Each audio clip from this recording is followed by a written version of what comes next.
2024 বিসিনি লোকসভা চংবারি নব্বস্তাঙ্গ তনে 4 সাল আগরতলা রবীন্দ্র শতবর্ষিকী ভবন হল নগ भारतीय जनता पार्टी बखाक्तै बदलनो राग्रना बागै आसुक्लाय जाखा आ सालनि आसुक्लाय मा पान्दाव मानजाखा हास्तेनि मंत्री अकरा डॉक्टर मानिक साहा हास्ते प्रदेश कास्को राजीव भट्टाचार्य भारतीय जनता पार्टी आदं रांचीर मेयर आशा लाकरा कचा मंत्री अकरा बिप्लब कुमार देव हास्तेनि रां मंत्री प्रणजित सिंह राय मंत्री टिंकू राय तै मंत्री सुधांशु दास आईपीएफटी बदलनि मंत्री शुक्लाचरण नुवातिया केंद्र मंत्री प्रतिमा भौमिक कचाम डेपुटी सीएम जिष्णु देबबर्मा नखबै बीजेपी बदलनि ते कुबुनि आदंरक जाति कथार मुजमा बाके अ कगलाम पांदा चेंगै रेखा हास्ते मंत्री अखरा ते कुबुनि नारवायर জানেন 2024 এ আমাদের লোকসভা নির্বাচন এই লোকসভা নির্বাচনকে সামনে রেখে বুথ সশক্তিকরণ করা যে প্রক্রিয়া সেই প্রক্রিয়ার কাজ আমরা শুরুয়াত করতে যাচ্ছি ভারতীয় জনতা পার্টি 2023 এ ত্রিপুরা রাজ্যে দ্বিতীয়বার সরকার প্রতিষ্ঠার পর আমরা জানি আমাদের দেশের যশস্বী প্রধানমন্ত্রী নরেন্দ্র মোদীজি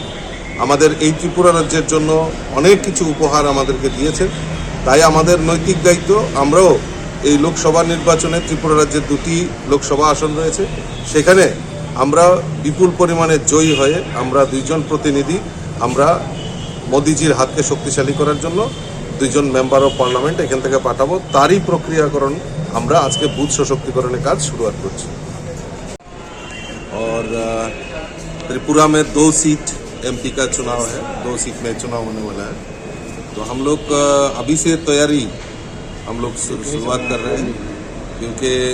आप जानते हैं 2023 में बीजेपी का गवर्नमेंट दोबारा त्रिपुरा में बना है और हमारा मोदी जी ने जिसका यशस्वी प्रधानमंत्री मोदी जी ने त्रिपुरा के लिए इतना कुछ किया है तो हम भी चाहते हैं मोदी जी भी हमारा प्रधानमंत्री प्राइम मिनिस्टर बने तो इसी लक्ष्य को सामने रखते लोकसभा चुनाव को सामने रखते हुए हम लोग बूथ सशक्तिकरण बूथ का स्ट्रॉन्ग बूथ निर्माण करना ये सब प्रोसेस हम लोग अभी से स्टार्ट कर रहे हैं